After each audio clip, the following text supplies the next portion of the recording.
locked in. Yeah. You're now rocking with Gerod, the voice they couldn't silence. New Orleans, stand up.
What's going on, good people?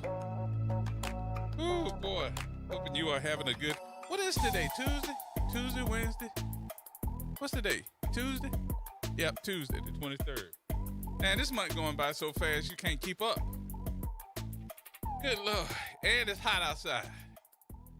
Catching my breath at the same time. Running a few minutes behind because of the fact that we got so much work going on. And then my cohort still out of town. She will not be joining us again on today because she is out of town. She is in Houston again. She should be joining us probably again next week. So we hope so anyway. Hoping that everybody's having a good day.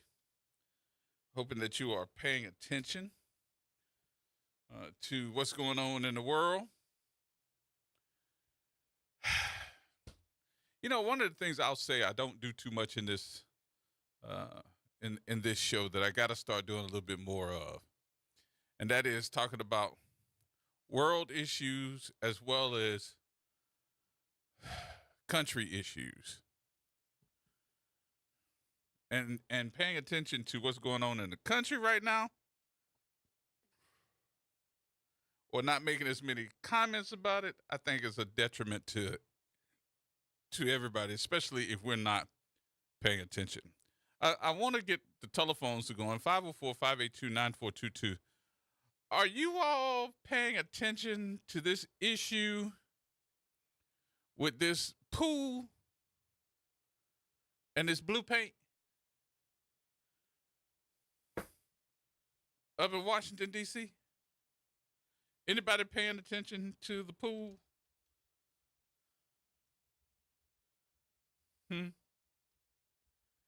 Let me tell you why I think this is important for us to talk about. Do you all know that we spent $11 million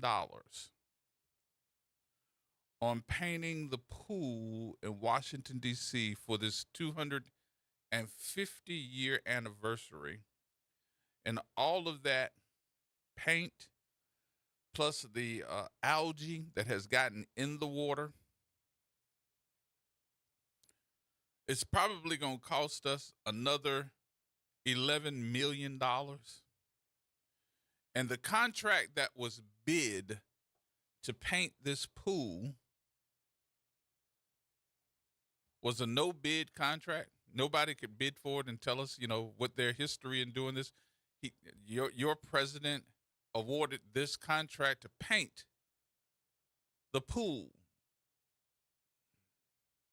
What do they call it? Navy, sky blue, or whatever that is. I think it's navy blue. And the man that did it in his company had no history of ever having government contracts. He got this because he was Trump's friend. No history of doing any of this type of work. Nothing.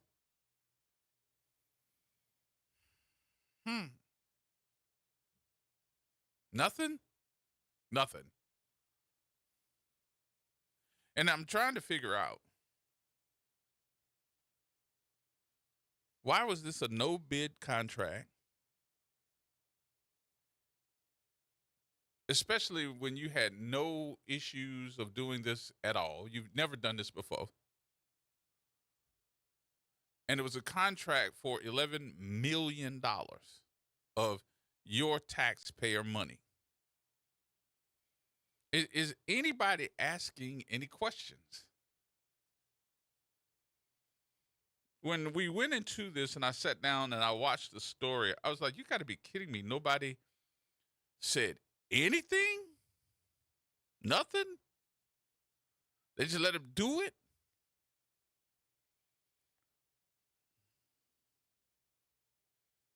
Did anybody see the man that won, I guess, got the contract? Baby. I don't know no other way to say it except baby.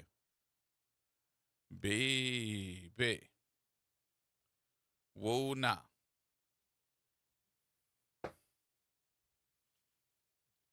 He beat the Pillsbury Doughboy. He beat him up.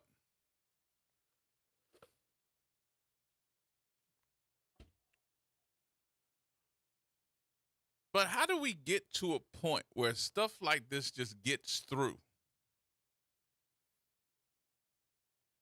Nobody says anything until it's too late. He got a contract, went out there, drained all the water, painted the pool blue. And wasn't a month later, we got algae all through this thing, so the pool is not blue, it is green. They pouring peroxide in there to kill the algae, which is more than likely causing the paint to peel. Now, what's the problem with this? There's several different things. We didn't have any history, anybody asking questions about, hey, how are you going to award this contract? It's $11 million. That's number one. Number two, he gave it to one of his cronies, one of his friends. Number three, y'all pouring hydrogen peroxide in the pool to kill the algae. Did you ever think it might make paint peel too?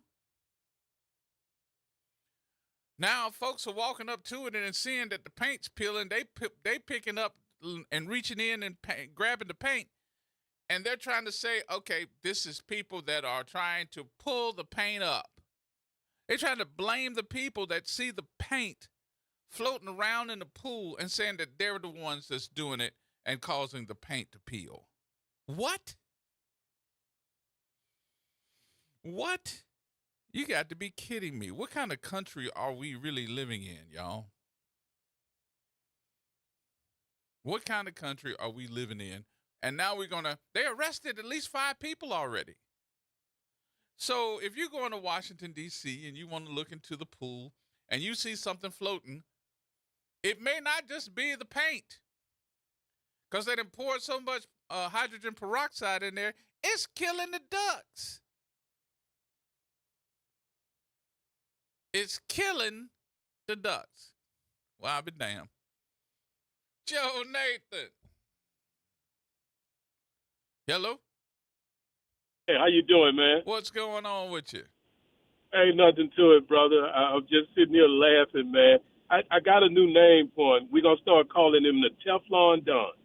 The Teflon Don. Something wrong with that. Because, man, come on, bro. I mean, all the pool companies they got around the country, and you couldn't get a legitimate pool company to come and take care of that historic spot Right. that the taxpayers are going to pay for. Right. And where are congressmen and senators? I mean, I'm to the point now they don't even matter anymore. I'm It's like, like no, nobody is challenges. saying nothing.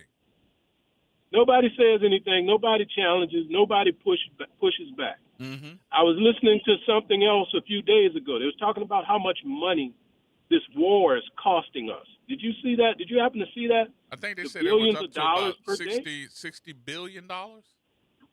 Yeah. And I'm like, man, where's the end game? That's what I want to know. Where's the end game? Mm-hmm. Well, this reflective And pool, people, you wouldn't think that we'd be spending $11 million just to throw it away. no. But this is what I'm finding, man, and I'm honestly being honest. It looked like everything that this man puts his hands on is either going to be torn down. He's tearing up the nation. He wants his name on everything, and they're taking it off. But everything that he puts his hands on is getting ready to be, just demolished. Right. Or is being demolished. I mean, you messed up the east wing of the White House. Of the White House. I mean, that's looking crazy. You can't do anything because the judge then already gave you an order not to mess with it. But you done tore it down already. Right. And it's a mess, man. I was in D.C. about a month ago. Mm-hmm. I went up there to the museum, the African American Museum, the Smithsonian, and just seeing all the congestion that's around there, and I say, man, we be complaining about New Orleans with all the construction and stuff going on. Right. But, man, it's just, it's a mess, man. It's a mess. And nobody's saying anything. And I couldn't believe that they gave him the go-ahead for the arches. What? I was like, where are you going to put that? This is not France. This is not Europe. No. Who wants Teflon Don. Yeah. So, yeah, I'm looking around and saying to myself, this man is tearing up Washington, D.C. and everything else across the country. He puts his hands on it. It's going to be something wrong with it. Right. So. And nothing is checked. Nobody says anything. Nope. No, it's going to take us 100 years to get back on track after he gets out of office. Ain't that terrible? I mean, a flick of his finger, he tearing it up, and it's going to take us years to get back where we were. Years. So. Right. And nobody's saying anything. Ain't nobody saying a word. I'm just trying to figure out where are the folks that we elected to do that? They're supposed to have checks and balances. And the other part of it is where is the United States Inspector General?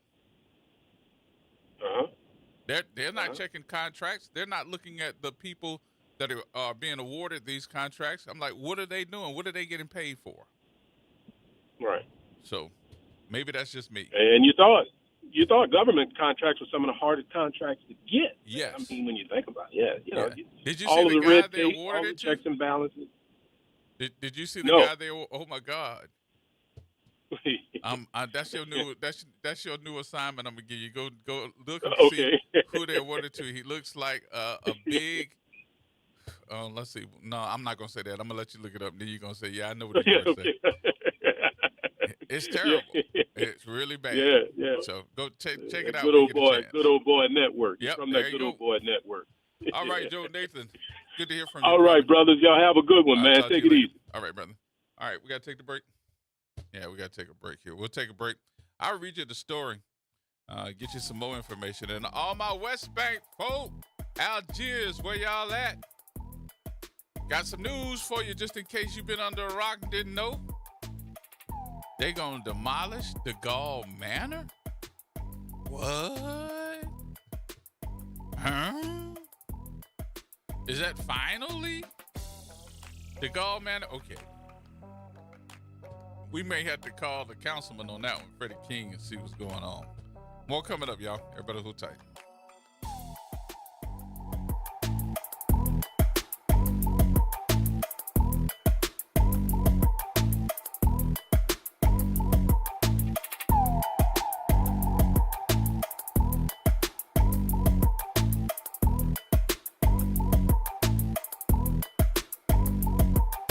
New Orleans never sleeps, and neither does WBOK. Now, every voice, every moment, and every show is in your pocket. Search WBOK Media wherever you get podcasts. Download, share, rate us 5 stars. Because when you support us, you amplify Black voices and the New Orleans culture. This is Andronika Morris, host of Put Housing First. Join us every Tuesday at 12 o'clock, where we will discuss how housing affects every aspect of our lives and what's necessary, what's needed to guarantee housing for all. Join us every Tuesday at 12 o'clock as we dig down deep onto the issues that affect all of us. WBOK is pleased to announce the reboot of Crosstown Conversations with host Gene Nathan. A heightened focus on cultural entertainment events and the creators who present them. The new time is now Saturday at noon. Tune into the stories of our exploding creative scene with Gene Nathan on Crosstown Conversations. Life Care provides valuable whole life insurance to cover final expenses such as medical bills, burial costs, and unpaid debt. A final expense insurance policy is fast, easy, affordable life insurance that's available to anyone between the ages of 50 and 80. No medical exams, no lengthy questionnaires, and no waiting period. The application process is quick and easy. You can even apply without having to undergo a medical examination. Just answer a few questions and we'll do the rest. With the average funeral cost skyrocketing to $11,000 and Social Security only paying $255, you need simple, affordable peace of mind for you and your whole family. Don't leave behind unpaid expenses that, if left unattended, will burden your family tremendously. Benefits include a guaranteed premium that will never increase, a guaranteed cash value, and a guaranteed death benefit that can never decrease. To find out how you can get final expense insurance with a guaranteed lifetime rate lock, call Life Care at 800-571-9955. That's 800-571-9955. 800-571-9955. Making a difference in the community. WBOK 1230 AM. Here we go.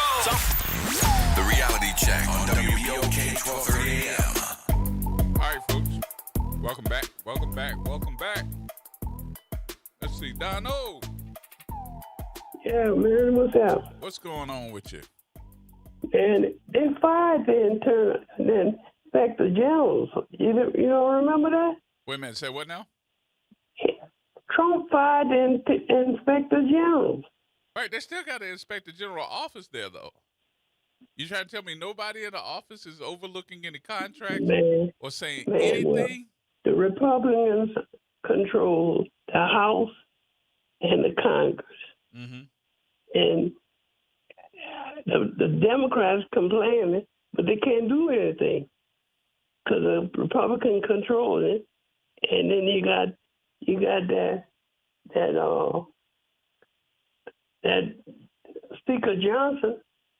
He do what Trump wants. He holds up bills and do everything, block everything, And one bill they overrid him, and they made it a call vote, But the Democrats can't do anything. The Republicans is in control of the Senate and the House, And every time they try to do something, they don't have enough votes to do it,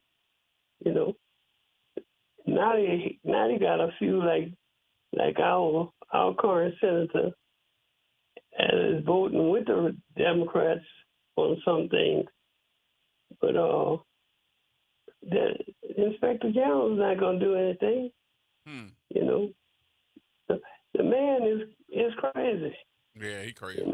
Something wrong. They say he worried about being spoken about, with the one doing with the president doing what's his name? Can't think of his name. But he's running he's running us in the ground, man. know, he worrying about a secession now. I mean, yeah, he worrying about the secession now.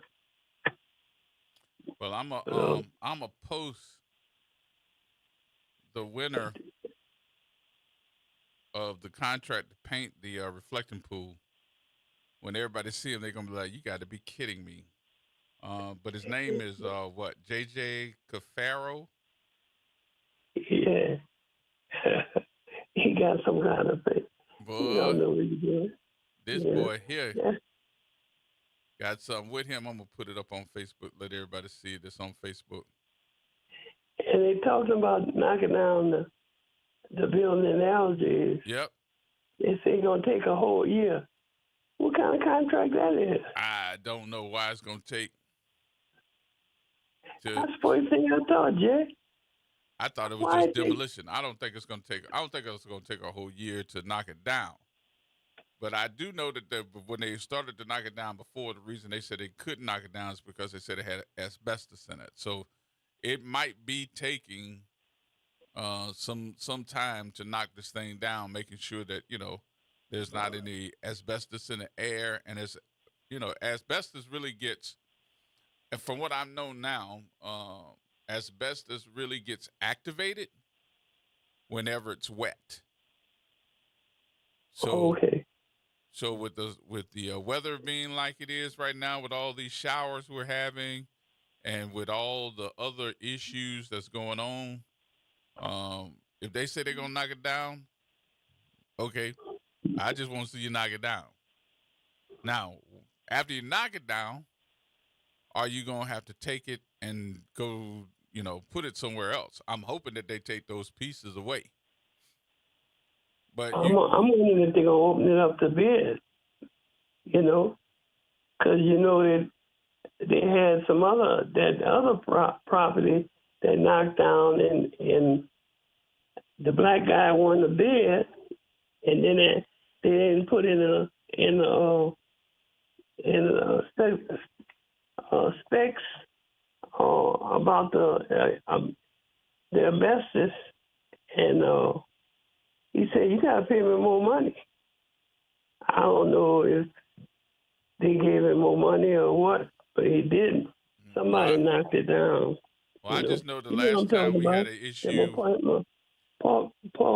Yeah, I just know the last time we had an issue with asbestos and knocking down some apartments, the city under Mitch Landrieu screwed Mr. Hampton. That's what I'm talking about. Yeah. Yeah, they screwed him. Because he did all that work him. And then tried to bring in DEQ and had them removed from the project and a whole bunch, but they had won the contract. So he let the legal end of it prevail, and I think that he won his contract, or they at least had to pay him. Mm-hmm. But when you got all that asbestos and stuff, you gotta wrap that stuff up, and you gotta bag it. Yeah, you got a whole bunch of stuff you got to do to it. All right, Jay. All right, Donald. Thank you, my friend. All right, so yeah, just in case you don't know what he was talking about, it was announced today for all those folks that live in Algiers. Algiers, stand up. It said that the Gall Manor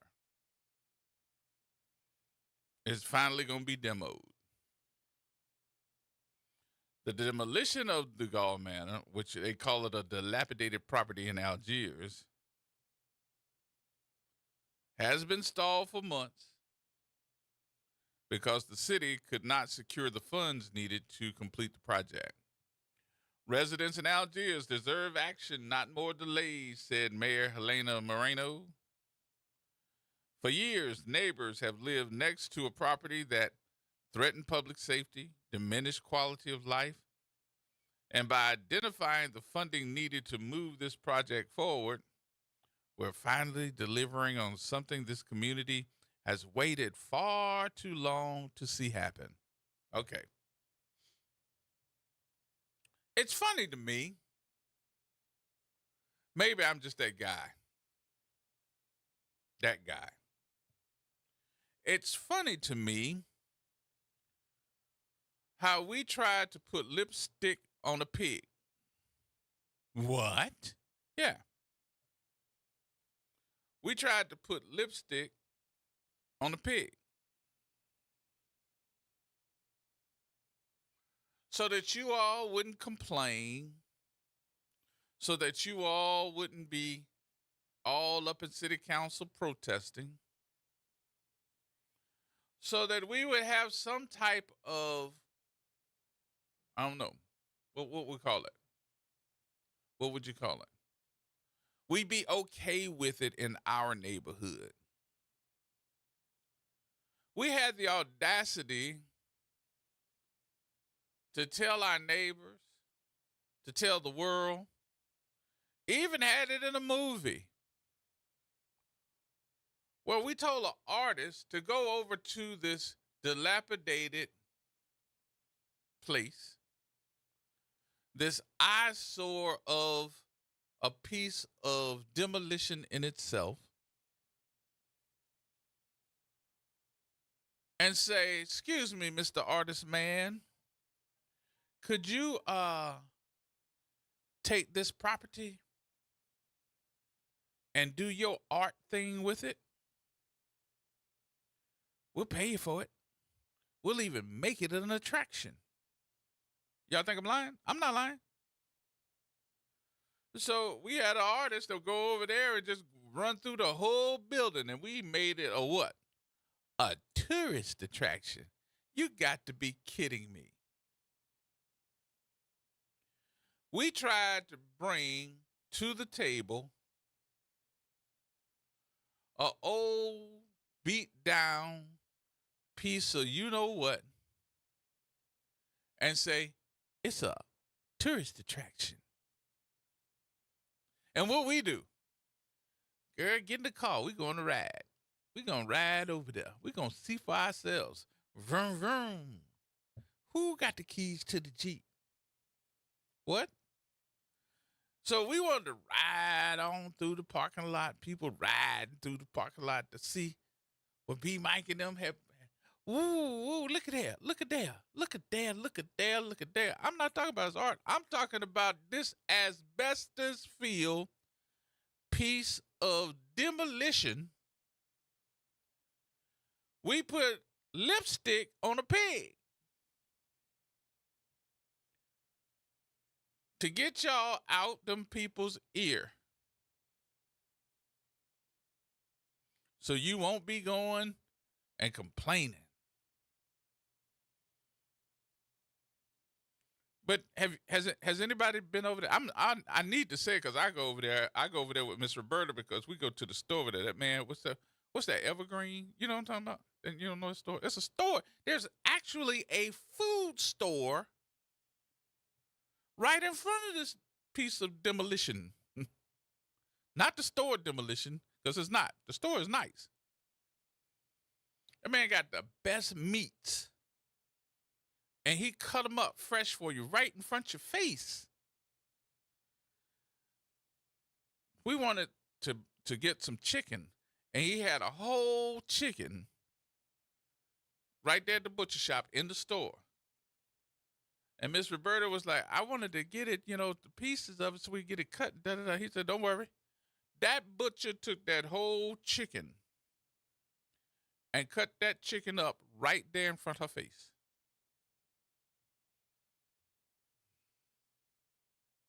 So I was like, wow.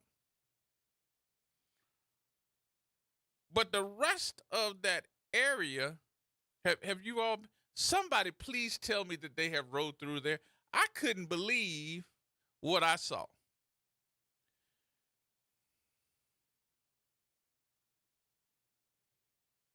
I couldn't believe what I saw. Well, what you see, G? I really want somebody else to tell me what they saw when they rode through it, so I don't sound like I'm lying. Because they got a road, believe it or not, y'all. This is what. Now, they got so much junk in the streets. What kind of junk you talking about? Oh, I'm talking about old furniture, baby beds, old sofas, old mattresses, trash in the middle of the streets of that place. Now, notice what I said, in the middle of the streets of the apartment complex. So sometimes it might be a little hard to roll through there if you're driving your car, right? But this is the part that got me when I rolled through there, because I did ride through. And I said, y'all got to be kidding me. As I ride through the streets, especially over there by, what's the name of that other apartment complex that's condemned over there? What's that, West Point? Over off West Point? Is that what I think that's the street. You got to slow down when you're driving over there, because you'll hit a hole and bust your tires because the streets are uneven. And I'm going like, y'all got to be kidding me, right? So here we go. Here go the part that I couldn't believe when I did go through there. Over by the Gall Manor, you got all this trash. You got old sofas, baby beds, mattresses. You got some of everything over there just lying out in the streets. Anybody that done rolled over there know I'm not lying. But the part that got me is somebody done paved the streets through there, and they got brand new. It ain't brand new no more, but it ain't being used, so it looked like brand new cement. I was like, wait a minute. Who paved the streets over here by this trash? Within the complex, somebody done paved the streets in the place. Is it me? Is it me? Who in the hell gonna be rolling through there saying, ooh, they got nice streets over here by this piece of trash?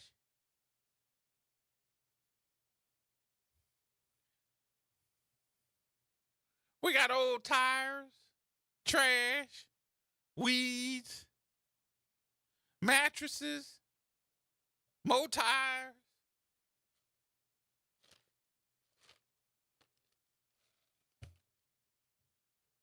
And brand new cement. You can ride through there and go, man, they must be getting ready to do something. Because the cement over here look like it's brand new. Well, that didn't last long. Why? Because you had the idiots that got motorcycles that go over there and do their burnouts. So guess what you got on that nice cement? Black tire marks. And I ain't talking about one or two. I'm talking about you got a whole crew of them that usually go over there and do all their burnouts and stuff. Like, oh, ain't that nice? They must be doing some drag racing back here. How?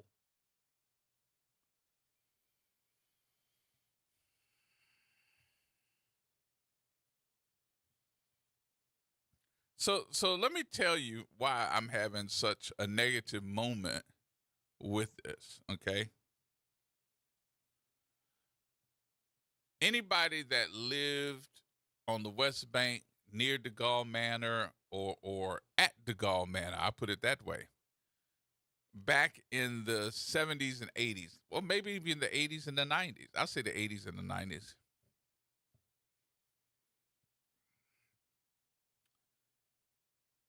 You would hear the stories about how nice it was back there. This was saints' heaven. Well, what you talking about? You got religious on us back there, G? No. This is the place where a lot of the New Orleans saints would move when they came to town. This is where they were staying, over at the Gall Manor. You had all these folks that would be there, and it was so nice. So it reminded me about something else that I know I might make some people mad, but it's the truth. I'm trying to figure out, why are the more prominent places that were very nice, that held business working folks, especially African American folks? Somebody need to answer this question for me today. African American folks, middle class African American folks, working middle class folks. Why did they just go to hell? Because I'm not just talking about the Gall Manor. Because when I moved out to New Orleans East, I can remember what was the name of that apartment complex right there when you got in the East after you got past the Morrison Curve? What was that place? Was that Fisherman's Wharf? Was that what that was? I used to love going over there. Man, they had their waterfalls over there. They have a lake over there now. I think there's 2 lakes over there. But it's all covered up by all of that brush. Is that Fisherman's Wharf? Let me see. But it looked like the places that I would say middle class working folk. Am I wrong in saying that? These are the places that you would live. These are the places that we had pride in. These are the places where that I think they were the draw to these locations. Frenchman's Wharf. That's what it was, Jonathan, Frenchman's Wharf. I used to go over there. I got a friend of mine. She used to live over there. We used to go over there and just sit down and watch movies and do different things. I used to love it because, I mean, they had their waterfalls and the I used to think that the bedrooms, I mean, the apartments themselves and the bedrooms were very unique because not only did they have 1-bedroom apartments, they also had lofts. Come on now, y'all know what lofts are. I thought that place there. I said, this is nice. This is affordable. You didn't have to be rich to live in a nice place. That's the part that got me, and that's what's getting me now. Because if you live in a nice place, you paying out the yin-yang. But people that don't have the money to get a real nice place, it's almost like you have been stuck in slumlord types of issues. That's not everybody. So slow your roll before you pick up the phone and say, Gerard, you're wrong. No. If I did a comparison of when I first moved here and saw the type of homes and the types of apartments that we had in New Orleans East and also over the river in Algiers, compared to what we're talking about now, I'm like, what happened? Did we not take pride in where we live? Did we just let everybody that's poor and don't know how to take care of something move in our neighborhoods and we just didn't give a damn? What happened? Somebody answer that question for me. What happened? We weren't redlining nobody. We were not redlining folks. And the other part of it is we seem to be able to let folks that don't live here, that don't give a damn, buy these places, don't fix them up, do the bare minimum, and put us in them. Did you hear what I said? Put us in them. And they getting top dollar while they don't even live here, for slumlordish activity and slumlordish types of places for you to live. I still ain't got over that lady that was on camera that was living out there in those apartments, and when she woke up, she had a daggone possum in her bed.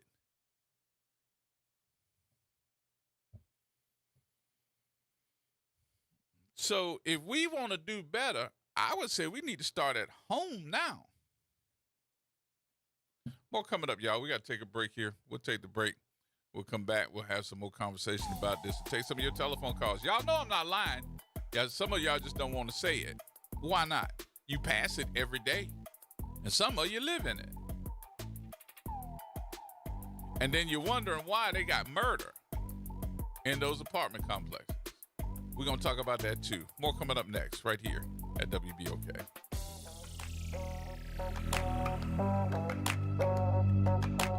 Hello, friend. Tavis Smiley here with a special announcement. You can catch my show at a new time. Weekdays from 1 p.m. to 4 p.m. Same great topics, same great guests, same great conversations, just a little earlier in the day. It's Tavis Smiley, weekdays 1 to 4 p.m. only on WBOK 1230 a.m. What New Orleans is talking about. Hey, Delta Utilities natural gas customers. Your new and improved online customer service experience is here. Visit mydu.com to track your usage, choose convenient payment options, learn how to read your bill, and more. If you prefer to pay in person, our customer payment centers are open and ready to serve you. Delta Utilities at mydu.com. That's mydu.com. Improved customer service with you in mind. This is The Law and Your Legacy. I'm attorney Pete Hamilton. I'm attorney Ryan Hamilton. Losing a loved one is tough enough. Do you really want your family dealing with court battles and paperwork on top of it? Whether you choose a will or a trust, think ahead. Take care of your family. Let them focus on healing instead of headaches. This is not legal advice. That's just a tip brought to you by Liberty Bank and Trust. For more information, go to libertybank.net or contact us at 504-915-5016. Greetings and salutations. I am Edward B. Coulon Smith, chairman of the board of the New Orleans Regional Black Chamber of Commerce. We'd like to invite you to tune in every Wednesday at 12 noon on WBOK to listen in on Black to Business and be a part of the movement that's going on. Thank you. Did you hear the news? Dr. Clark's 101 The Living Classroom has a new time. Catch us now every Wednesday at noon. Same program, same great conversations. Just a new time. So catch Dr. Clark's 101 The Living Classroom this Wednesday and every Wednesday only on WBOK. What New Orleans is talking about. Uptown, downtown. Wherever you are, keep it locked in to WBOK. Here we go. The reality check on WBOK 1230 AM.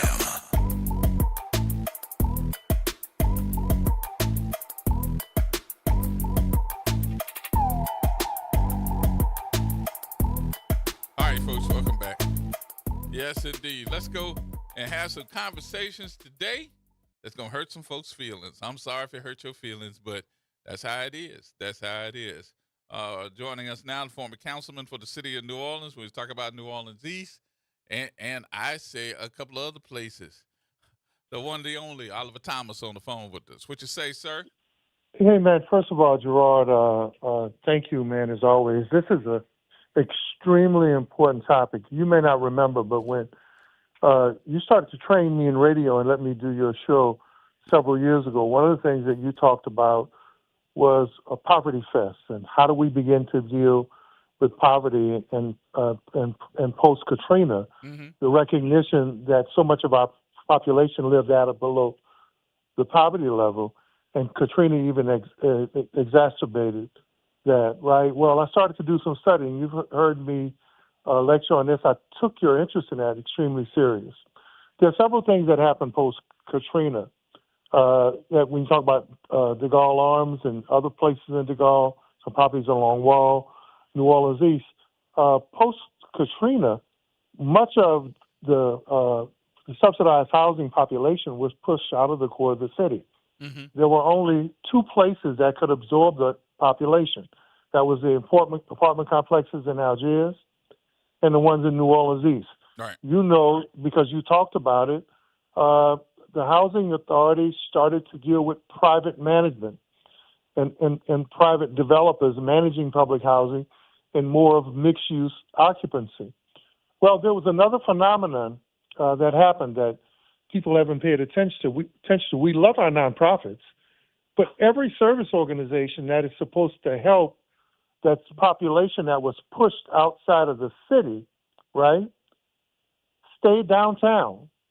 This nonprofit, Volunteers of America, Urban League, social service offices, the welfare office, this housing agency, all of those nonprofits, the United Way agencies that get millions of dollars to service those folk who were pushed over and out to the edges of Algiers or out in New Orleans East. Mm-hmm. Many don't even have a annex or a headquarters where most of their people live. They in the upper echelon of the CBD and those high rise. That is they're so far away from the people that they're supposed to help. Right. And then another thing can happen, Gerard. You've talked about this in the past. Many of the housing agencies switched to subsidize housing to get that government funds and stopped investing in maintenance, similar to what the federal government did with public housing. Mm-hmm. When they basically killed their maintenance budget. So this is probably, especially when you talk about gentrification, and but the broader part of this subject is, are we too far gone that indigenous people and native people can't live in the city anymore, right? Right. And are they not only being replaced, but are they being pushed to the edges of the city, outside the city? But there's some reasons for that. Post-Katrina, this migration, it wasn't an immigration, it was a forced migration outside of the core of the city, Central City. Now, don't forget, and you remember this, when I represented Central City in Uptown, it was 62% black. Mm-hmm. Now it's only 49%. You've talked about, Central they call City? it Bywater. Well, Bywater used to be the upper nine. And now you know about the demographic flip. So we see a lot of gentrification. A lot of gentrification. Yeah, but also those agencies that were supposed to help people.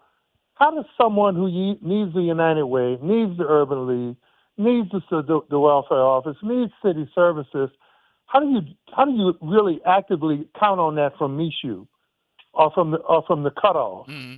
Mm-hmm. Or from MacArthur, mm-hmm. or De Gaulle, especially given the fact that Katrina exposed the fact that so many of our people here allowed on public transit, didn't have private transportation, right. But everybody who gets the money to service them, they're in cush buildings downtown.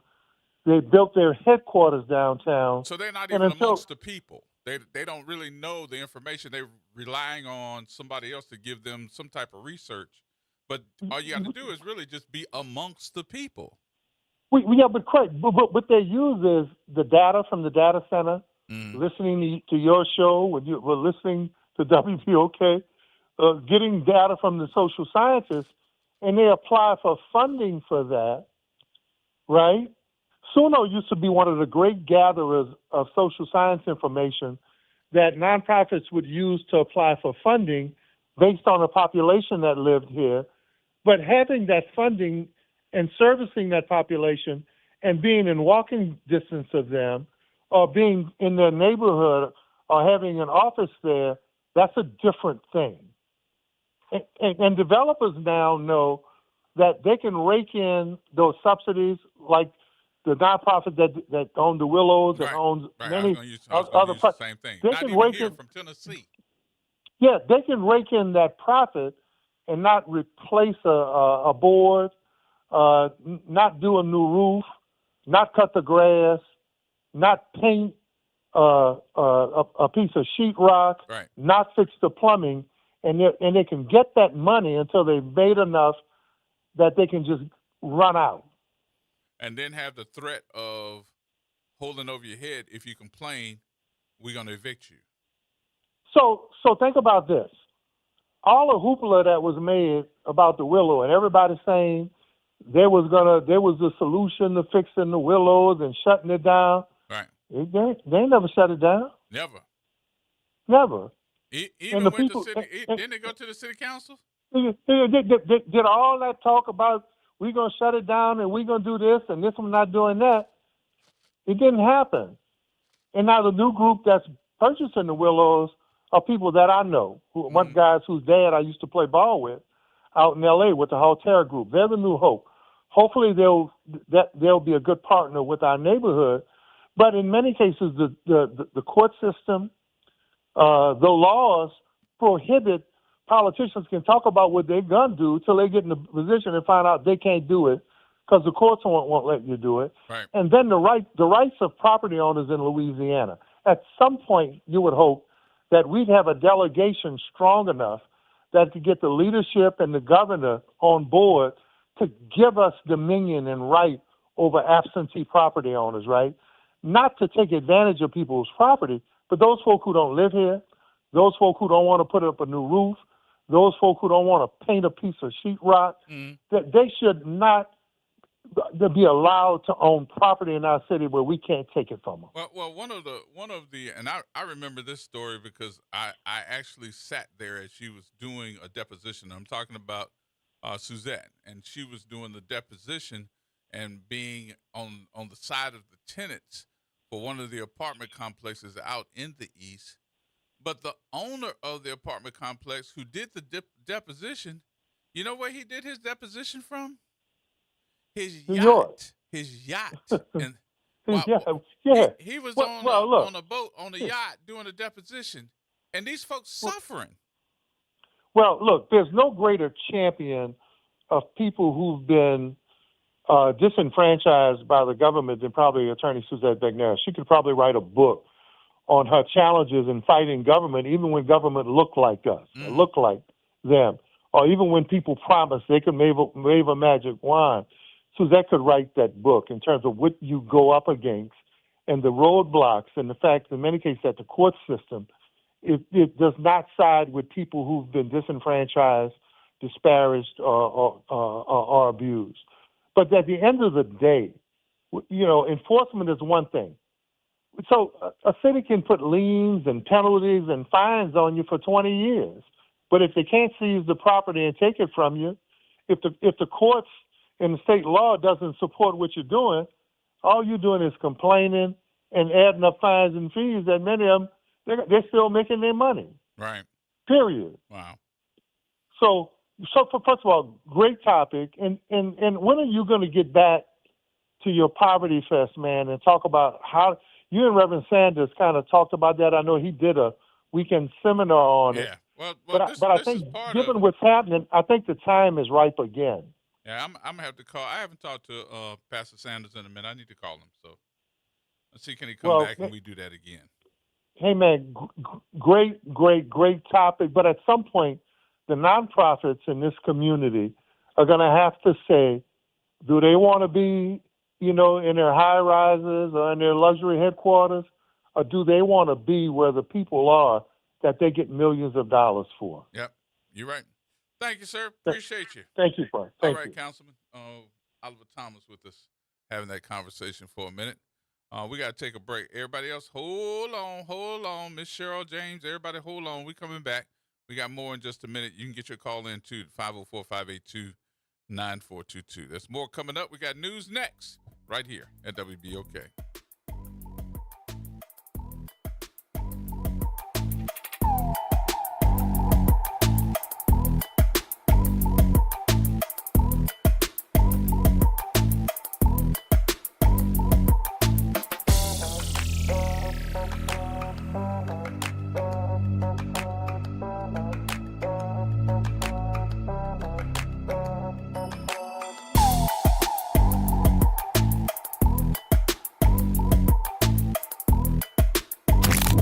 Campus of Xavier University. WBOK Go and Equity Media Station. I'm Bree Wood with BIN News Now. President Trump has awarded the Medal of Honor to 3 soldiers for extraordinary courage in combat. Men who went willingly to the darkest and most dangerous corners on earth to defeat evil so we could live free. The honorees included 2 retired service members and 1 receiving the award posthumously, recognized for heroic actions in Vietnam and Afghanistan. A Michigan man who films his runs says he was told to stop recording at a Meijer store in Kalamazoo. The man, known as Nino, says he was parked far from the building and away from customers. The encounter, captured on video, has sparked some online debate over private property rights and whether race played a role. And Serena Williams is set to return to singles at Wimbledon as a wild card, marking her first singles appearance since 2022. Get BIN News now on demand 24/7 on the iHeartRadio app.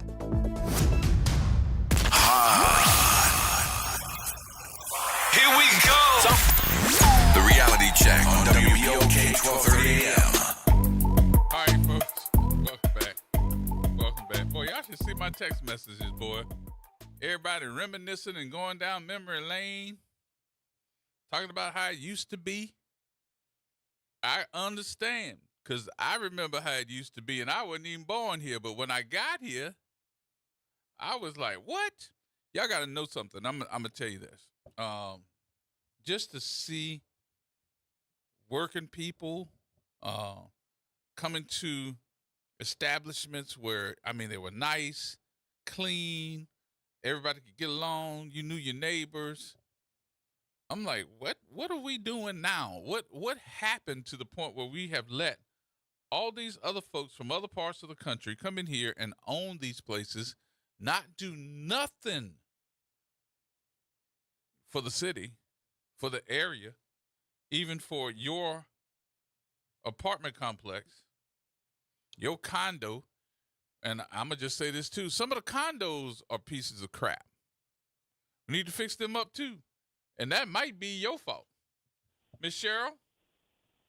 Hello, Gerard. Long time no speak. How you doing? I'm hanging in here at 73 years old. But anyhow, I stayed in the Willows and Jefferson Place apartments and stuff like that. Then I moved into houses and where there was written out the back part of the house and stuff like that. They had like a little apartment. They're all slumlords. You know, they don't want to fix nothing. You know, you're complaining too much, and then they give you eviction to get the hell out of Dodge. You know, so right now I'm staying with my niece because it's kind of hard finding a place to stay. The rents are too high, you know, because I'm like, now I'm helping her out with her part. Well, she has a house-type house now. Her rent is over $1,600, so I'm paying half of that. So that's my whole little check, $900 a month from Social Security and Disability. So I'm like, well, yeah. So it's like, okay, I need my own space, but I'm like, I can't afford to even leave. I'm like, at least I'm helping her out a little bit, but it's taking a little tear on me because I'm not used to it, and I make sure the house is clean and, you know, wash dishes and fold some clothes and stuff like that. And you need to come see me at the Kelton Holly Grove Senior Citizen Center. All y'all that know me, come holler at us. Bring y'all stuff and your music so my seniors can see what I used to be. Yes, indeed. Okay? All right. All right, now? All right, baby, love you. Thank you. Bye-bye. Yes, indeed. James. Hey, what you say, Brother G? Good, man. Thank you for holding, too. I appreciate it. How you doing? No problem. OT hit one of my major points. Just pushing the folks to the outskirts, but you also got to remember the folk that after post Katrina that came to the east and went to Algiers and all those places. They came from Central City. They came from the St. Bernard. They came from our project, and they went out there. And Hano is backed up.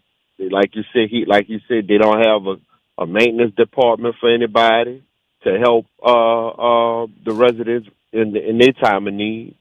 You know, so you have a lot of folks that came out there, and those apartments weren't built to house the volume of people, in my opinion, the volume of people that, you know, got displaced after Katrina due to the projects getting knocked down. So that's one element to it.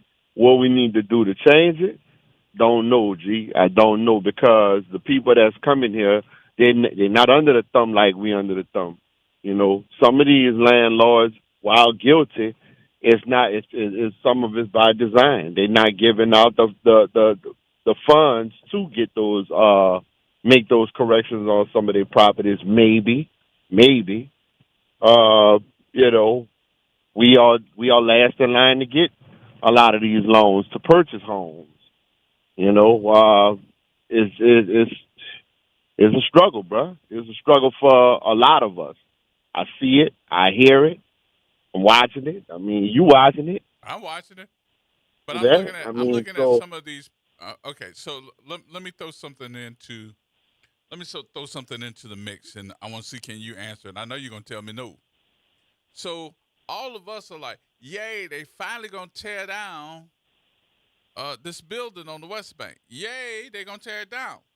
But my question is, if you're gonna tear it down, are you discussing with the community over in Algiers? Is that gonna be another vacant lot? Or are we talking about what's going to be developed? I'm not gonna tell you no, bro. I know exactly what's happening, and it's not happening that way. So yeah, no, I mean they just gonna tear it down, and it's gonna be a vacant lot. Kids are gonna play on it. Maybe people gonna start dumping on it and stuff like that. But you know, it's They all a already sign dumping of. on it, so that ain't nothing new. I got. It ain't nothing new. Yeah, it ain't nothing new. Nothing's gonna change in terms of how the city moves forward with doing things because we're not really proactive. We reactive. Mm-hmm. We are not a progressive city anymore. We are patch and plug, patching holes in tires, holes in walls. As OT just eloquently said, we'll slap some lipstick on that sheetrock, even though it got a hole in it. We'll paint it, but we ain't gonna fix that hole. Think about it. The maintenance division in the city was dilapidated, bro. Mm. Yes, You know what I'm saying? This ain't had nothing to do. This ain't had nothing to do with Katrina. This was years after Katrina. These people was in a trailer that was falling down around their ankle like some tide draws. So let me throw something else into it because since we in the neighborhood, because we right there in that neighborhood, right down the street from me, I can't believe that they are letting this man with these apartment complex. What is that? West Bend, and it's another one over there that has been dilapidated, that has been in I think unlivable conditions for years, and just because he got money.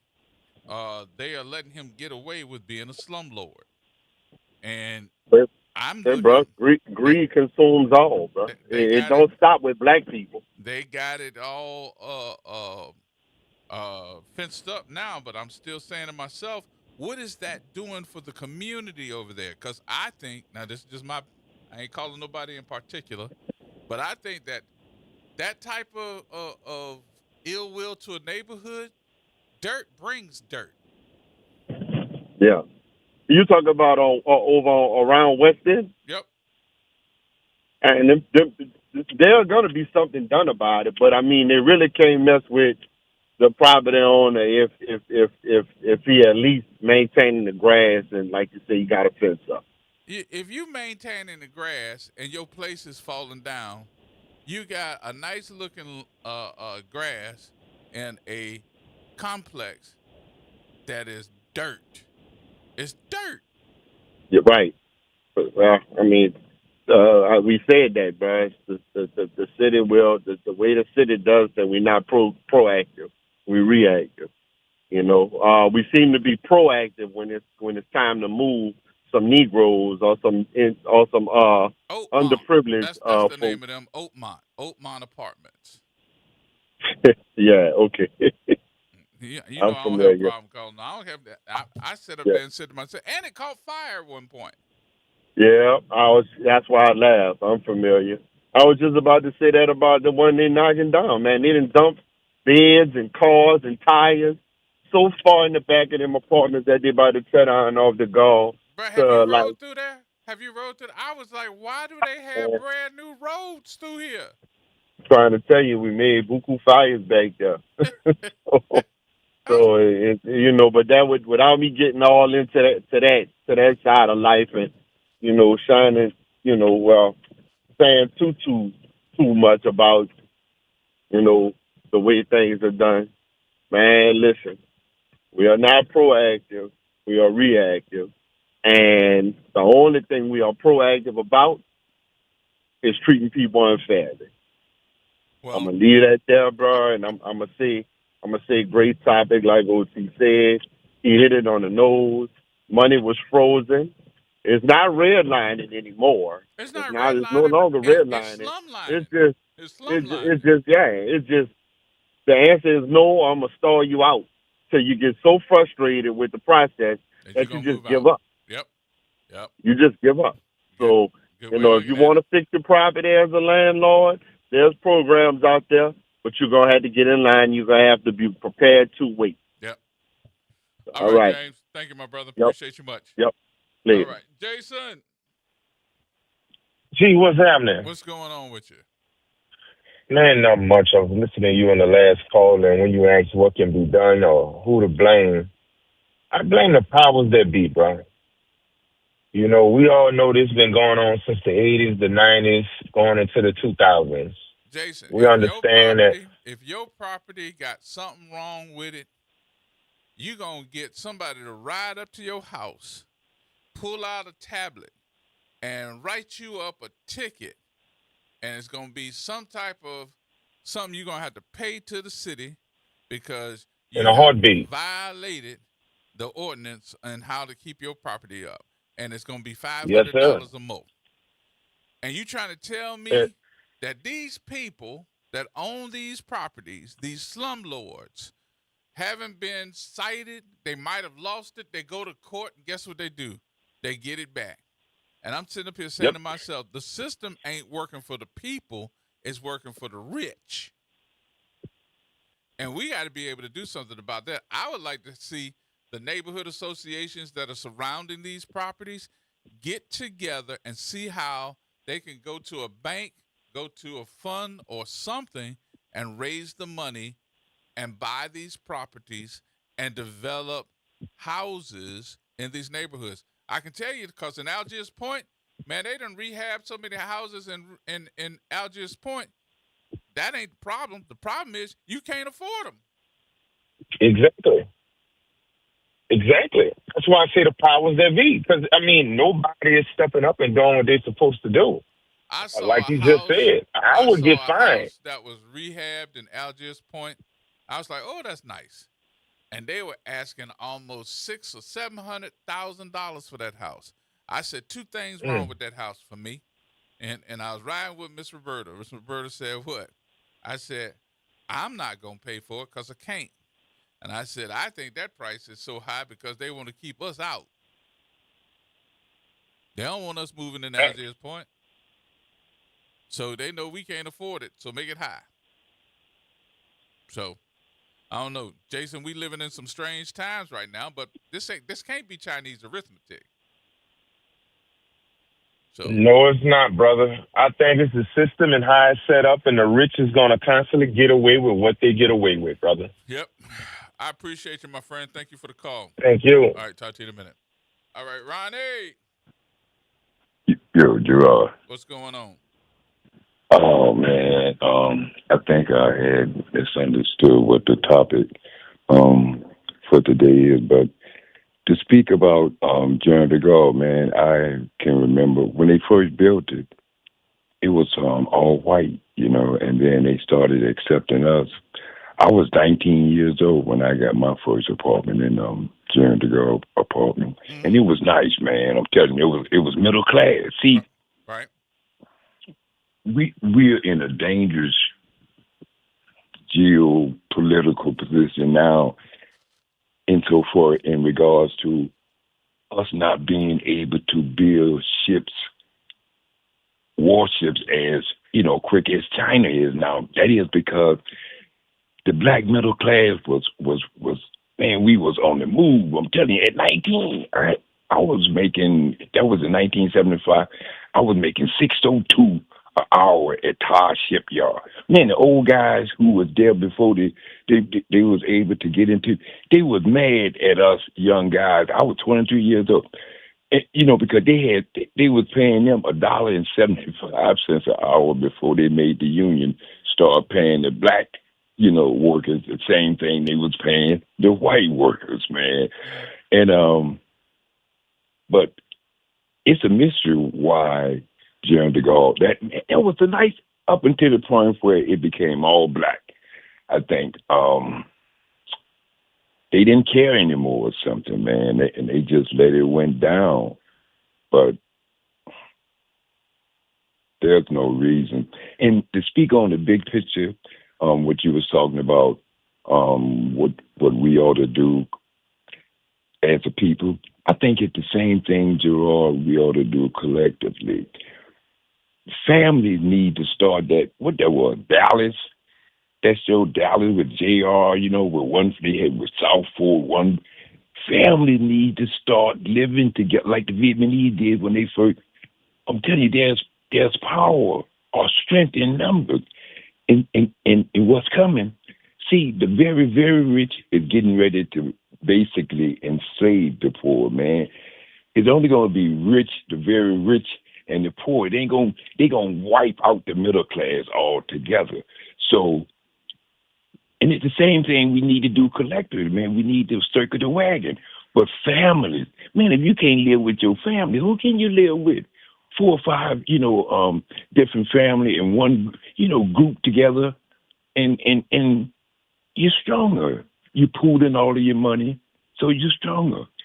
For what's coming, for what I see coming, that's what we should be doing, man. We should be preparing for what's coming, and what's coming is not anything nice, Gerard. Nope, I say that too.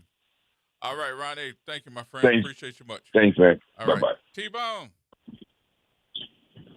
Good evening, y'all. How you doing? What's going on?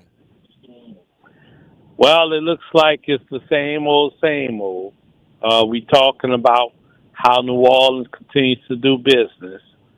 You have some lords, you have blighted property, you have the city that's on the side of the people that's paying for the property, but not for the upkeep. While you have the other people on the other side that are tenants continue to suffer, or neighbors of the property continuing to suffer, because I remember seeing a story the other day about the Ninth Ward with Moreno talking about they were trying to sell lots in the Ninth Ward. And the neighbors, the people that were still living there, came out and said they needed to do something because they have wildlife and all kinds of critters coming out from them properties that are blighted, falling down, and stuff is hiding in between those old houses and all that. But guess what? That really should be on the owners. And you know why the owners haven't done anything? Because they haven't been enforcing it. They haven't been enforcing it. And just to give you an idea of how long this has been going on, I'm in my 50s, right? The house I grew up in Mid-City, we had a duplex.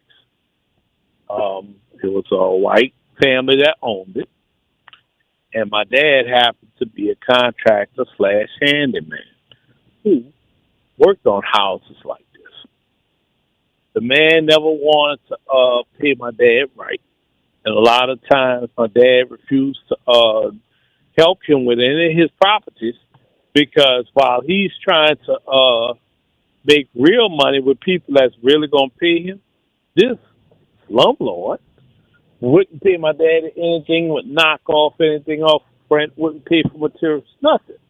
You understand? All he wanted was the rent money.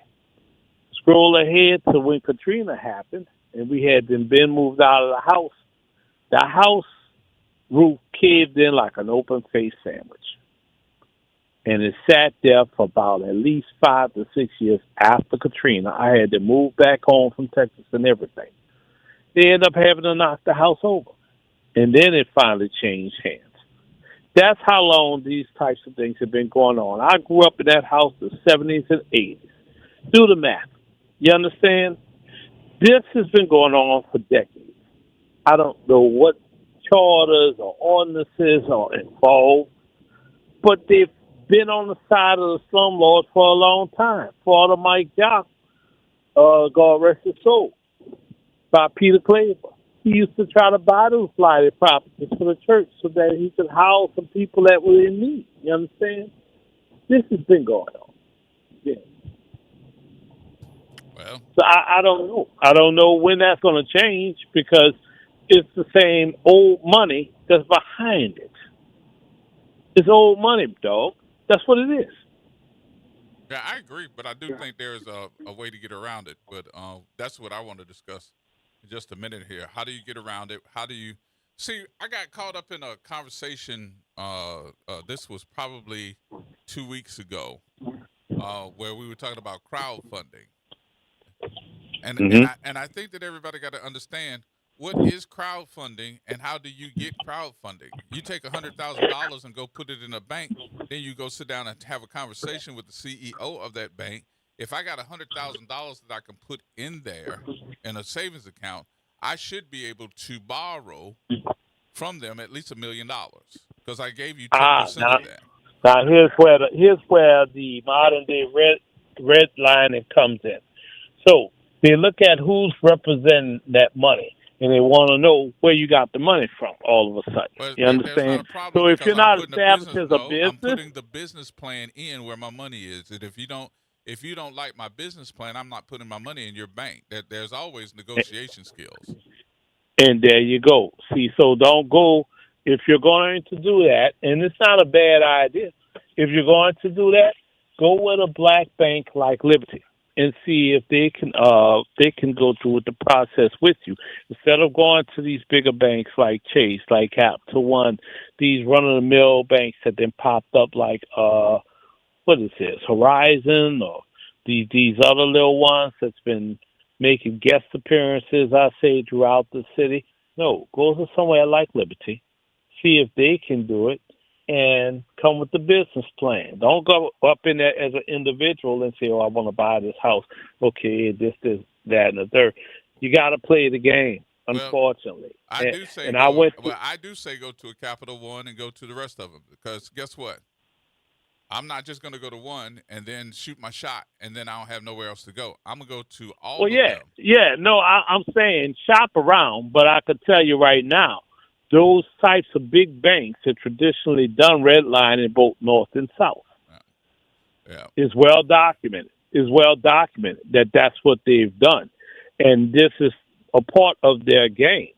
You know, you're only going to sell to certain people, no matter how much money they got. I mean, think about it. All these rappers that came from this city, you don't hear too much about them buying properties like this, but they got the money to do so. And the reason why you don't have Tyler Perry set up a studio down here, why? The bad business practices of the city. He could easily buy parts of the East, set up another studio, and make money out of here. His hometown. Why doesn't he do it? Because he's tried before, and they screwed up the deal. Look at what happened with Bayou Phoenix, man. Yeah, how much money and how much time that man put into that stuff. Yeah. And how long has that territory been sitting? Come on. Yeah, it's not over. So, all right, T-Bone. I hear you. All right, y'all. I'll talk to you later. All right, more coming up, y'all. Everybody hold on. Get your conversation in as well at 504-582-9422. More coming up next.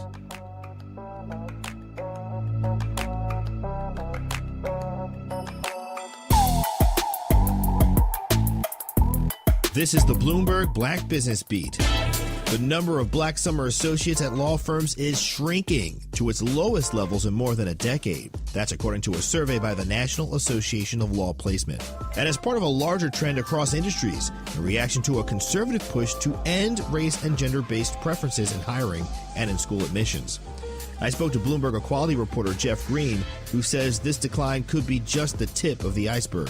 We haven't even begun to see yet the impact of enrollment based on that affirmative action decision. The NALP folks said that's probably not going to show up till maybe next year's class. So you'll have the other side of that ratio affected. The number of black people who were in law school may also be diminishing. Conservative legal strategist Edward Blum is a name to watch here. He's led several successful initiatives to curb DEI in places like law firms. I'm Bloomberg's Justin Milliner on the Black Business Beat. It's Deck Days at Lowe's, and the savings are stacked. Right now, pros get 15% off all in-stock composite decking from top brands like Trex, TimberTech, and Decorators. Plus, get a free DeWalt 20-volt max 5-amp-hour battery when you buy a select DeWalt tool. The deck's stacked in your favor with brands pros trust. Our best lineup is here at Lowe's. Valid through 4/22 while supplies last. Selection varies by location. Confidence is knowing you're ready to handle whatever comes your way. That's what it feels like to take on your workday with Cintas. They make sure your AEDs are up to date, your fire extinguishers are tested and inspected, your floor mats are cleaned and delivered, and your workwear looks good, feels good, and is freshly laundered with the Cintas Apparel Plus program. So are you ready to take on today? Visit Cintas.com and get ready for the workday. It's Off the Top with Norman Robinson on WBOK 1230 AM. Just how badly did Trump trash the White House? Well, let me count the ways. The New York Times editorial describes the UFC Freedom 250 blood sports event on the White House lawn as a garish spectacle of American decline. The Independent News op-ed condemned the event as an unserious American cage fight. That's right, a $60 million UFC-sponsored brawl on the White House lawn to celebrate Trump's 80th birthday and a tribute to the nation's 250th anniversary. The country's 250th anniversary notwithstanding, this was all about Trump, along with the billionaire sycophants and others who came to pay homage to the would-be king. As a former CBS News White House correspondent, I'm accustomed to the pomp and circumstance of ceremonial receptions held in honor of dignitaries, both national and international. But I was stunned to see the People's House transformed into a beer-chugging brawl fest devoid of class and dignity. There were fights inside the ring, and then there was a drunken brawl outside the ring that resulted in an arrest. But perhaps the lowest point of the event occurred when UFC fighter Josh Hokett stood in the middle of the ring and called former First Lady Michelle Obama a man. The White House offered no apology. Nonetheless, the comment by Hokett drew widespread criticism. The remark, of course, is untrue, transphobic, and racist. But remember, Trump has also disparaged the Obamas, even posting an image of the former president and former First Lady as primates on social media. In addressing the insults regarding the Obamas and the debacle on the White House lawn, podcaster Charlemagne the God put it best, saying, "The Obamas set a masterclass standard for decency, poise, and intelligence. And now, with Trump, that bar is in hell." This is Norman Robinson, Off the Top. Norman Robinson is back. Can you hear me now? And he's taking no prisoners. Can you hear me now? Each weekday, Norman Robinson brings you commentary with Off the Top. The incident was shocking, disturbing, disgusting, disappointing, and sad. Each weekday, Off the Top with Norman Robinson is heard exclusively right here. It's Off the Top with Norman Robinson on WBOK 1230 AM. Hey WBOK family, it's the Rue with Chef Bunny, sponsored by Blue Plate Mayonnaise. Tune in for all things food and beverage, covering the local food scene of New Orleans, putting you on to all of the great places to eat, bars to hop, and places to be. Check me out every Thursday, 12:30 p.m., the Rue with Chef Bunny. WBOK is pleased to announce the reboot of Crosstown Conversations with host Gene Nathan. A heightened focus on cultural entertainment events and the creators who present them. The new time is now Saturday at noon. Tune into the stories of our exploding creative scene with Gene Nathan on Crosstown Conversations. This is Andronika Morris, host of Put Housing First. Join us every Tuesday at 12 o'clock where we will discuss how housing affects every aspect of our lives and what's necessary, what's needed to guarantee housing for all. Join us every Tuesday at 12 o'clock as we dig down deep onto the issues that affect all of us. Did you hear the news? Dr. Clark's 101 The Living Classroom has a new time. Catch us now every Wednesday at noon. Same program, same great conversations. Just a new time. So catch Dr. Clark's 101 The Living Classroom this Wednesday and every Wednesday only on WBOK. What New Orleans is talking about. Making a difference in the community. WBOK 1230 AM. Here we go. The reality check on WBOK 1230 AM. All right, folks, welcome back. Gerard Stevens with you. Making sure that we are all on the same page here today. You know, one of the issues that I wanted to bring up today was about the DeGaulle Manor. As I started off the program talking about what's happening in Washington, D.C. Now I'm back home. And I wanted to talk to specifically the folks on the West Bank. You know, before I moved out to Lakeview, I used to live on the West Bank. I used to stay in several places. I used to stay in Gretna when I moved out and bought a house. I used to stay off of General DeGaulle. And then I used to stay in New Orleans East. I stayed in New Orleans East twice. And then I came back and I said, okay, stay in Lakeview. Everybody like, look, he done moved over there by them people. No, y'all would not believe how many of us done started moving over in Lakeview.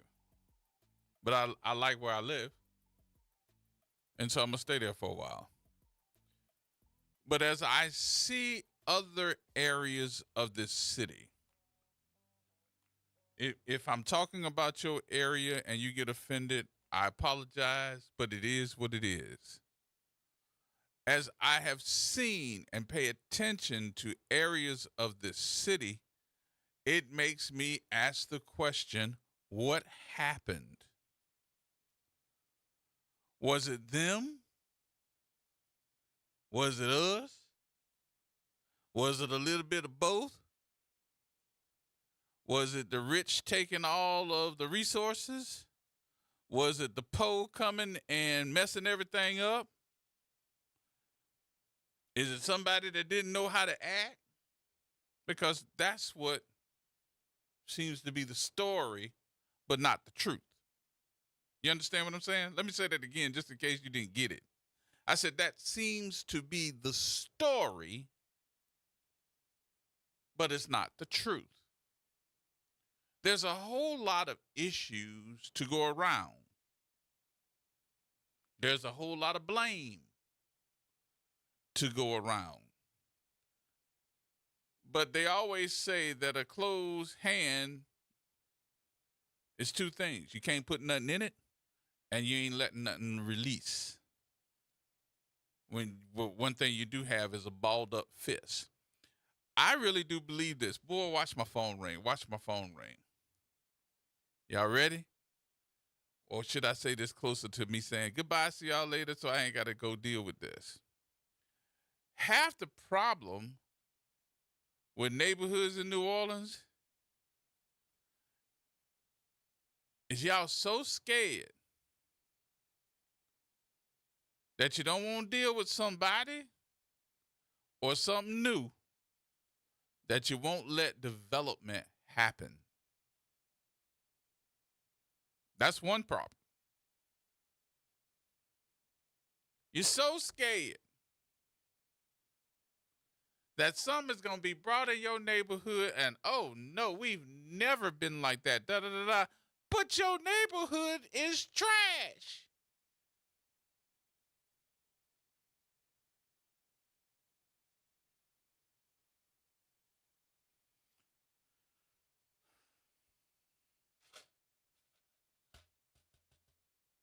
I told you it's going to be offensive. Do we really understand what type of progressions? And I'll say this. I'll say this much. If you sitting back trying to dictate to everybody what the neighborhood should look like, before you do that, I think that you should be responsible enough to go and see some neighborhoods across the country, see how they do it in other states, see what the resources they have in other states. I have done that. I've done it on purpose. One of the things that I saw in New Orleans East and parts of New Orleans East that I think that the entire city should be undertaking is the fact that in New Orleans East, and they keep telling me that, oh no, we can't do that. We can't do that. I'm like, y'all doing it already.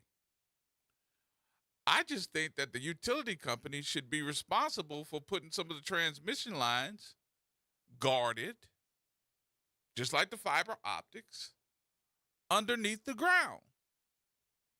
What? I do.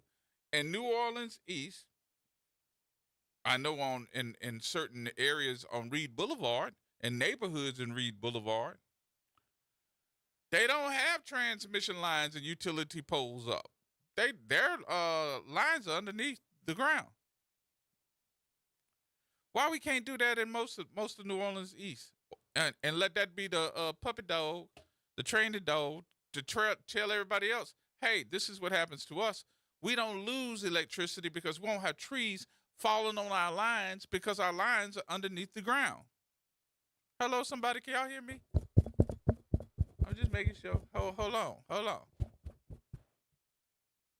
So when I lived in New Orleans East, certain people would tell me, man, it's storming and we just lost power. Really? Yeah, a tree done fell down and knocked down. I'm like, you seen some of these trees we got in this city? Well, you know, when they fall, they pull up a whole bunch of lines and stuff, and they're going to pull up the sidewalk. Well, when they fall, Mr. Know-It-All, they're going to pull down the transmission lines anyway. And some of these poles that are holding up these lines are leaning so far to the left or to the right, you're trying to figure out how long will this thing last before it fall anyway. Because that's what's going to happen. It's going to take a small current. It's going to take a small breeze. It's going to take a little bit of rain to soak up that daggone ground. And it's going to fall anyway. But you're paying for it. That's one. Second of all, progression.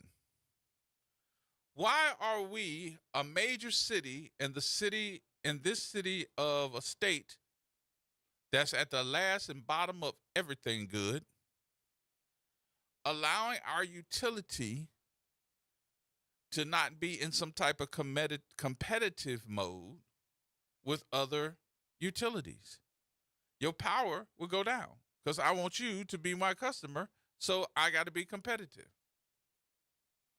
Somebody's hand getting greased.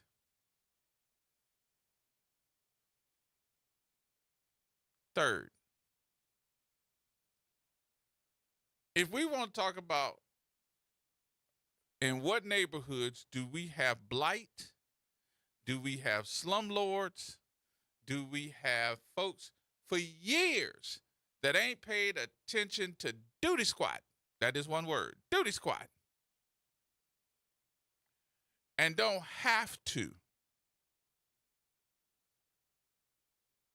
When we going to get together, homeowners associations, those that are in some type of alliance, we even got representation from these organizations that's supposed to be your neighborhood organizations. What they doing? Don't fight me on the billboards. Not yet. Ain't no billboard coming up right now. Y'all done already made yourself pretty clear. But what about your neighborhood? Is there a checklist? You ever thought that some of that they bring up now could just be a distraction? And have you seen the 900 bills that came out of this session out of Baton Rouge? You can't tell me that your folks don't know. Hell, half of them came from Baton Rouge. They just got tired of fighting. They gave up the fight, wanted to come up here and be on the city council, want to work for the commissioners and want to do all this other stuff. They tired of fighting. But somebody got to do it. Or we're going to lose everything just like we did in this session. Somebody please help me with this crap, because I'm looking around and saying to myself, are we really wondering why we are losing personnel that don't want to live here no more? They go other places. Do y'all understand that more people in New Orleans have left this city, not visiting and left, but lived here at one point and then just said, you know what, I'm tired of it, packed their bags and said adios. Adios, sayonara, see y'all later. Do we understand that? I ain't talking about one or two. I'm talking about several thousand folks. And do we also understand that the genetic makeup of this city that we keep calling Chocolate City when Ray Nagin left here? It's got a lot of cream in it right now. It's starting to look a little bit lighter. Your coffee is not dark roasted no more.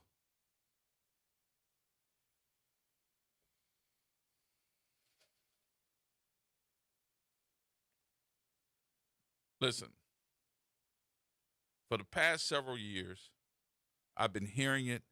You too, you've been hearing it as well. Oh, a lot of folks like to come to this city. They love the culture, but they don't love us. My point to you and is now, don't nobody want to live in no slum. Don't nobody want to live in situations where you like, I wouldn't put my dog in. Why are you satisfied with the bare damn minimum? Wouldn't it be great to know that you got folks that are working for you to bring new exciting developments in this city? Y'all know what? I'm gonna take you out to the riverfront. Y'all know they building out this brand new apartment complex out there in the riverfront, right? Over there by the convention center. Oh boy, you saw the renderings. You keep hearing about it. You should be excited about it, right? Nope. Because guess what they're talking about? They're talking about, is that really going to be affordable? It's supposed to be affordable housing. Well, doesn't look like it's going to be affordable for a whole bunch of folks. Why?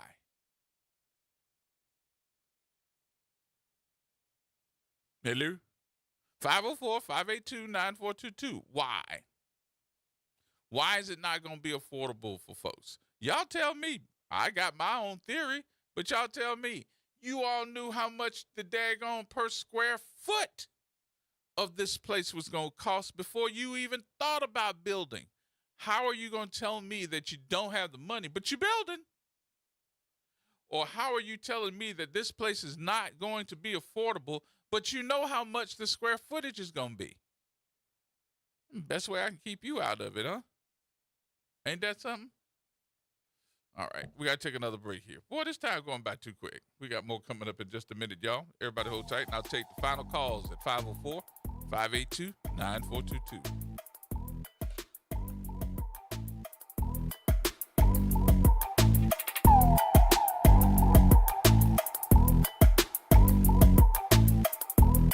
AURN News. I'm Ebony McMorris. The Lincoln Memorial Reflecting Pool was supposed to be a crown jewel of Trump's July 4th America 250 celebration. Instead, it's become a $16 million embarrassment. The Trump administration hired Rose Group, a Florida firm whose owner is a Trump donor. We're on a no-bid contract to drain the pool, repaint the bottom American flag blue, and reseal it. Within days of refilling, the paint began peeling, the algae came back. Yesterday, the president had an explanation. Are the contractors who did the initial work for the reflecting pool, are they to blame for the current condition, or is it No, we had vandalism? You know, we have I think 290, 300 foot slit right through it, probably a box cutter or a knife of some kind. We'll probably have to let the water out and refix it. He also said that people were pouring fertilizer inside the reflecting pool and said that they're investigating it. Now, just last week, he blamed it on Obama. For AURN News, I'm Ebony McMorris. This is Monica Pierre along with Sally Ann Roberts Daybone, co-host of Your Power is On. Tune in Sunday mornings from 7 to 8 a.m. for music that feeds the spirit. Get your Sunday on. Right here on WBOK 1230 AM and WBOK1230.com, the station you listen to all day long. The New Orleans Jazz and Heritage Foundation is the nonprofit organization that owns the New Orleans Jazz and Heritage Festival presented by Shell. With the funds generated from Jazz Fest, the foundation invests in Louisiana companies through economic development, cultural enrichment, and free educational programs. To learn more about what the New Orleans Jazz and Heritage Foundation does, please visit www.jazzandheritage.org. This is The Law in Your Legacy. I'm attorney Pete Hamilton. I'm attorney Ryan Hamilton. If you had $1 million, would you leave it to an 18-year-old? Hopefully not, but that's exactly what can happen with a simple will. The money goes straight to your kids when they hit the legal age, no guardrails. A trust lets you control when and how they receive their inheritance. You can set ages, milestones, or even make sure they finish school first. Give them security, not a spending spree. This is not legal advice. That's just a tip brought to you by Liberty Bank and Trust. For more information, go to libertybank.net or contact us at 504-915-5016. This is Andronika Morris, host of Put Housing First. Join us every Tuesday at 12 o'clock, where we will discuss how housing affects every aspect of our lives and what's necessary, what's needed to guarantee housing for all. Join us every Tuesday at 12 o'clock as we dig down deep onto the issues that affect all of us. Hey, Pontchartrain Park. Thanks for listening to WBOK. Here we go. The reality check on WBOK 1230 AM. All right, folks, welcome back. A few more minutes before we get out of here. My number, 504-582-9422. So I pulled up something and I want to break it down to you. I need your help, though, so make sure that you tell me what you're thinking.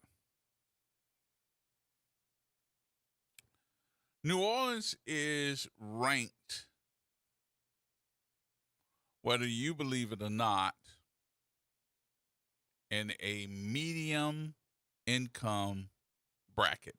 It is not a high big city income. Yeah, I do realize that, right?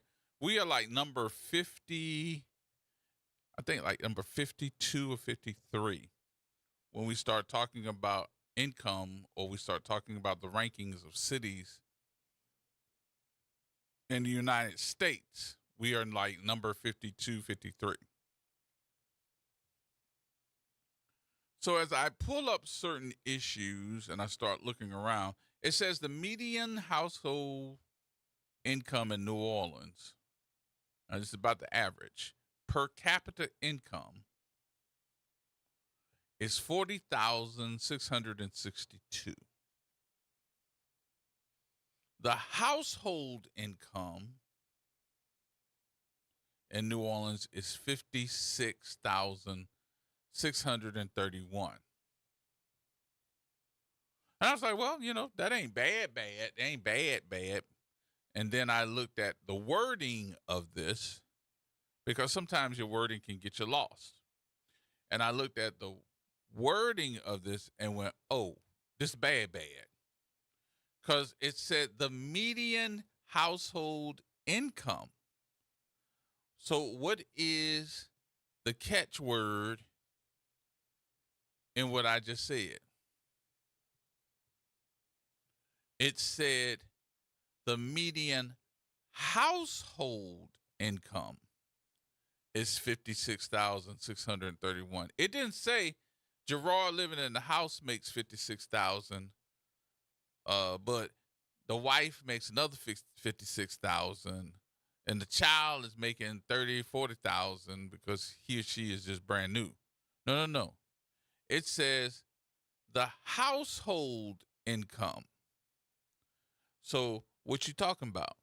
It means everybody in a household, me, the wife, the children, and anybody else that living in that house, put their salary up together, and it all comes out to $56,631.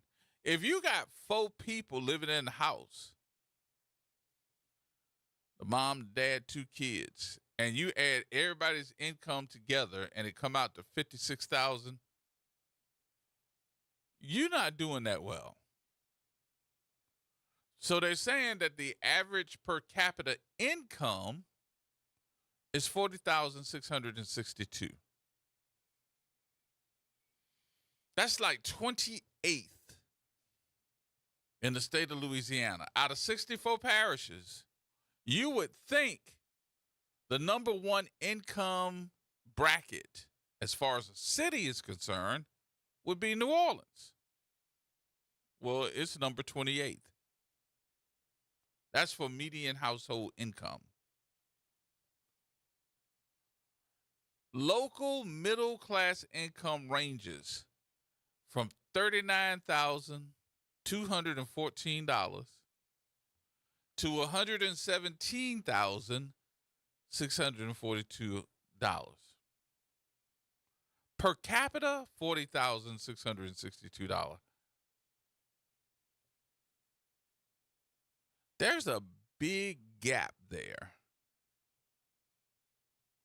And I want to know why.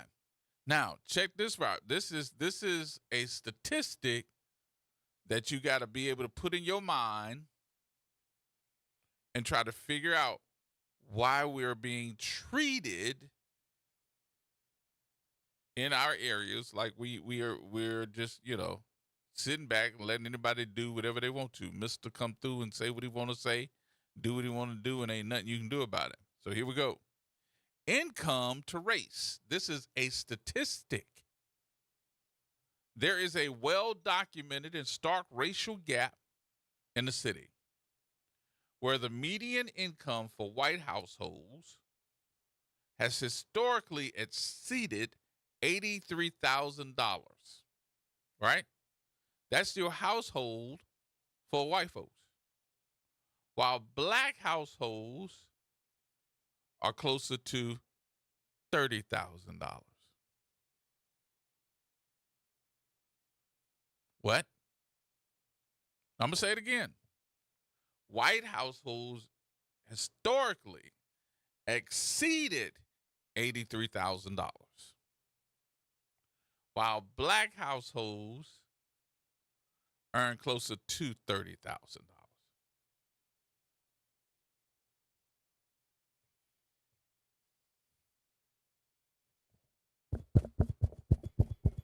Can you hear me? Did you hear that number? That is disturbing. I ain't even talking about the $83,000. I'm just saying that a household in New Orleans, if you black, you more than likely are bringing in closer to $30,000. If everybody in the household is working, you got the daddy, you got the mama, you got the kids, everybody together in that household probably brings in $30,000. What can the average person, or what can the average family start talking about wealth with $30,000? I know you got to start somewhere, and I'm not trying to blame you. If this shoe fits with you, you got to wear it. But how do you start gaining some type of wealth, and all you working with, your whole family is working with $30,000? You have got to be able to start thinking about other means of income. What can you do? And it's interesting how times have changed. And I said this one time before, but I'll say it again. When I first moved here, it was always good to see and hear people saying, hey, got to go to work. I got time to go play, but, I got to go to work. Or when they got off work, they were like, ooh, I'm done with that, man. It's time to play, da-da-da-da. When the times change, when the tide changed, I started hearing more people say, I just got off of work, but I got to go to my second job. What? And then you started hearing people say, not only do I have to go to my second job, after I get off with that one, I got to go to my third job. There are more people here that are just trying to make ends meet, not to have some type of extra money, but trying to make ends meet. because they need more than one job because the pay is so low. Are we not coming up with a plan on how much money we're making to not make ends meet, but to be able to say, hey, I got some money I can put away. I got some savings. I got some extra income. I got some play money. I can buy some property. Because I got to tell you, something that I saw and I still see, and I'm wondering, how in the hell are they doing that? And I want to ask them, but, it's inappropriate. Some of the folks that I see that are buying these very expensive cars, trucks, Yukons, brand new. Have you checked the price on a Yukon? I ain't even talking about it. Look, I went to go see I went to where did I go? I went to Slidell. I went to Legacy. I wanted to go see how much these new Yukons cost. I wanted to be riding in a Yukon. I was singing like what's his name? Justin Bieber. I'm going in the Yukon. I know what I'm talking about, girl. Stop laughing at me, Destiny. In the Yukon. Slide City. Mm-hmm. I was thinking to myself, I was like, man, go check to see how much a Yukon costs. I went over there, that man said, come on, let me take you outside. You can go test drive one. I went out there, I was like, all right. I had my little pimp on. I was like, you gonna see me in the Yukon? Mm-hmm. I look at the sticker on that truck. That thing was $78,000. I said, I need you to pop the trunk. He said, what? Pop the trunk. He took his little remote, popped the trunk. It raised up. He said, there's nothing back there but, just the floor mats and stuff. I said, no. I said, you got to be kidding me, though, right? He said, no, that's what's back there. He opened it up. I looked in. He said, what you looking for? I said, I'm looking for the toilet. Because I'm going to have to live in this thing if I'm damn paying $78,000 for it. And that's not with insurance. That's not with coverage. That's not with taxes. That's just the asking price for a truck that the minute that I drive off the lot, it depreciates. So it makes me ask the question, who are these things for? They ain't for us. Not when you're making $30,000 as a household. You better get you a Kia and call it a day. And I ain't talking about the trucks. I ain't talking about no Telluride. I'm talking about a little Kia Soul. We have got to figure out how we're going to be able to spend our money and afford better things in life and put a value, not on a vehicle, but putting on something that appreciates instead of depreciates. Then as you start making more money, then you can start looking at the conveniences of life and bringing them to task. I had this today, and this conversation today, it started with what I saw with DeGaulle Manor, what it used to be, and how I think that the depreciation of our communities should be a conversation that should be number one in everybody's mouth, and making our city officials do better. All right, that's going to wrap things up for me. We chastised enough today, so I'm going to sing my Justin Bieber song. Slide City. Oh, have me a Yukon. Okay, I'm gonna stop. Y'all take it easy. I'll see you tomorrow. Be careful. And think about some of the stuff we talked about today. We'll get back into it tomorrow. Have a great day. We'll see you later.